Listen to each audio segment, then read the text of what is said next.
पवन सिंह जी भी काफ़ी जनप्रिय हैं और वो भी काफ़ी पैशनेट हैं अपनी बात को लेके और वो भी आगे कुछ करने की युवाओं में अलग उत्साह है। हाँ, डेफिनेटली होगा। मतलब अब ऐसे सेलिब्रिटी आएंगे तो क्यों नहीं उत्साह होगा।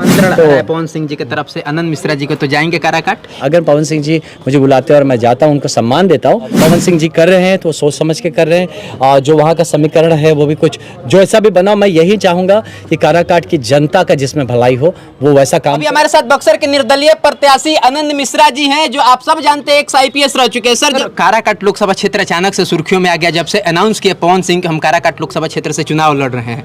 आप क्या सोचते हैं सर? आप भी भोजपुर से हैं, भोजपुरी से हैं, पवन सिंह के बारे में, काराकाट के बारे में बड़ा सवाल आ रहा है। आपका कोई प्रतिक्रिया अभी तक नहीं आया है इस पे? नहीं, देखिए मैं तो क्या पॉलिटिकल प्रतिक्रिया देने में नहीं यकीन रखता हूँ, क्योंकि मैं यहाँ पे सोशल एजेंडा लेके आया, मैं पॉलिटिकल एजेंडा के साथ हूँ ही नहीं।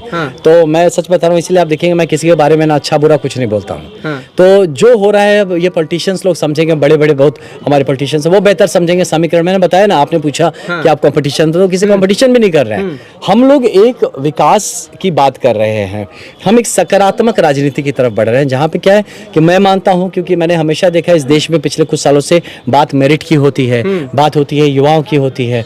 तो मुझे भी लगा कि भाई जब इतना सकारात्मक सोच के साथ देश चल रहा है तो एक सकारात्मक राजनीति भी आनी चाहिए, जहाँ किसी की बुराई करके हमें आगे नहीं बढ़ना है, किसी समीकरण का छेद विच्छेद करके आगे नहीं बढ़ना है। हमें बात करना है लोगों को जोड़ने का, हमें गड्ढे बनाने की बात नहीं करनी, हमें ब्रिजेस बनाने की बात करनी है।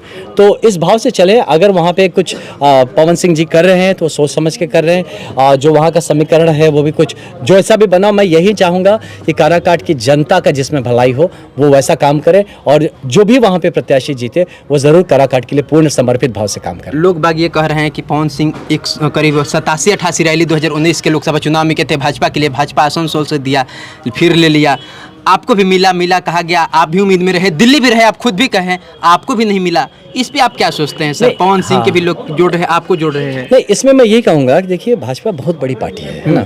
ये एक राष्ट्रीय मतलब वर्ल्ड की, दुनिया की सबसे बड़ी पार्टी है, और उनके सोचने विचारने की शक्ति हमारे और आपसे बहुत ज़्यादा है। तो वो समझते हैं कि एक राजनीतिक तौर पर उनके लिए बेहतर क्या है, मे भी क्षेत्र के लिए बेहतर क्या, वो बेहतर समझते हैं। तो मैं उन पे हमेशा से भरोसा रखा था, आज भी रखता हूँ, कल भी रखूँगा। मैं उन पे कोई तरह का मुझे क्वेश्चन नहीं है। मैं ये समझता हूँ कि शायद उन्होंने मुझे इसलिए मौका दिया कि तुम अपने लीडरशिप क्वालिटीज़ को प्रूव करो पहले।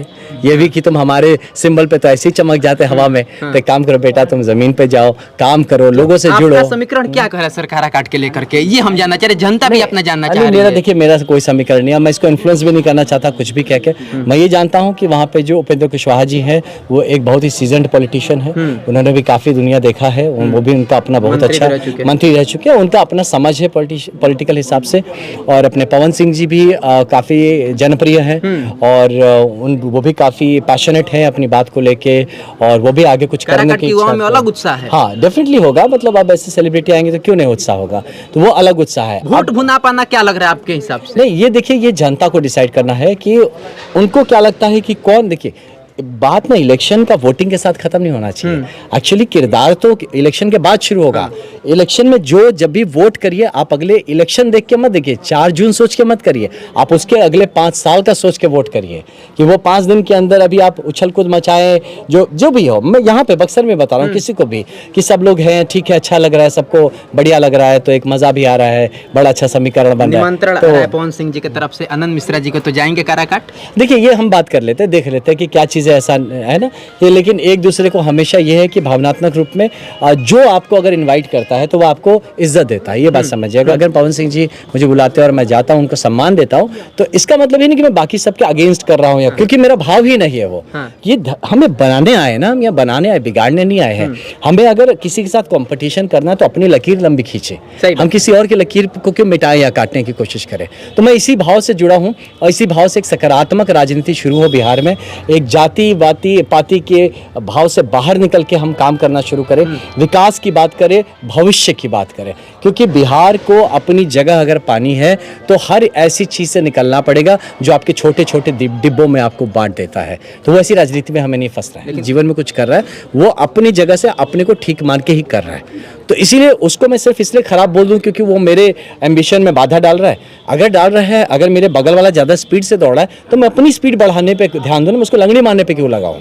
बस एक सवाल के साथ अंत कर देंगे सर। आप बहुत पढ़े लिखे हैं, आप एकदम ईमानदार हैं, देश के सबसे प्रतिष्ठित सर्विस में सेवा दे चुके हैं, सीधे लोग कह रहा है। तो अब चूंकि सवाल ये है सर कि लोकतंत्र है, नेता बनने के लिए पढ़े लिखे होने की ज़्यादा जरूरी है? पढ़ाई लिखाई अगर आप किए होते हैं ना, तो आपकी जो समझ होती है 360 डिग्री होती है। आप ज़्यादा मतलब आपकी जो समझने की क्षमता होती है कहीं ना कहीं रिफाइन हो जाती है, और आपको अपनी बात रखने की जो सलीका है वो कहीं रिफाइन हो जाता है। आप हर तफ्ते से, हर वर्ग के साथ आप बैठ सकते हैं, बातचीत कर सकते हैं, समझा सकते हैं, समझ सकते हैं। पढ़ाई लिखाई यही करता है। बाकी आपकी सोशल समझ, मतलब सामाजिक समझदारी। आप एक इंसान देखिए, एक जानवर भी अपनी भलाई समझता है, वो पढ़ाई लिखाई नहीं किया होता है। तो वैसे इंसान के रूप में सामाजिक समझदारी होना या राजनीतिक समझदारी होना, ये डायरेक्टली पढ़ाई लिखाई से नहीं जुड़ा हुआ है। लेकिन हाँ, पढ़ाई लिखाई रहने से ज़रूर वो जो हमारी समझदारी है वो कहीं ना कहीं हम पब्लिक इंटरेस्ट की तरफ ज़्यादा कभी हमें गलती से भी हम पर्सनल इंटरेस्ट और पब्लिक इंटरेस्ट का जो दूरी है वो हमारे लिए अलग करना इजी हो जाता है। पढ़ाई लिखाई की कमी से कभी कभी क्या होता है, हम भूल जाते हैं कि हम पब्लिक का काम करते करते कब खुद का काम करने लगते हैं। हाँ, यही गलती होता है। भरोसा क्या है पवन सिंह को लेकर आपके मन में सर? नहीं, देखिए, अगर एक सामाजिक भाव से निकले हैं, वो एक सामाजिक भाव से निकले, तो मैं चाहूँगा हमेशा कि वो एक सामाजिक कार्यकर्ता के रूप में हमेशा सक्सेसफुल हो और लोगों के लिए काम करना चाहते हैं। मेरी हमेशा उनके साथ। निर्दलीय में 4 नाम बड़ा हाईलाइट था। एक आप बक्सर से, नवादा से गुंजन सिंह, बेतिया से चंपारण से मनीष भाई हैं, और पवन भाई आ गए काराकाट से। क्या आप इन चारों लोग के बारे में क्या सोचते हैं? मनीष भाई से पूछे तो बोले हम चारों लोग के अंतिम में कुर्सी मिलेगा, अंत में कुर्सी लोकसभा में एकदम पीछे हम लोग बैठेंगे। अच्छा अच्छा अच्छा, ऐसा। हाँ, अब वो देखते हैं, है ना, कि अब कुर्सी मिले जरूरी है। उन लोग में कॉन्फिडेंस दिख रहा है सर, आप में ऐसा नहीं दिख रहा है, कारण? ओवर कॉन्फिडेंस नहीं दिख रहा।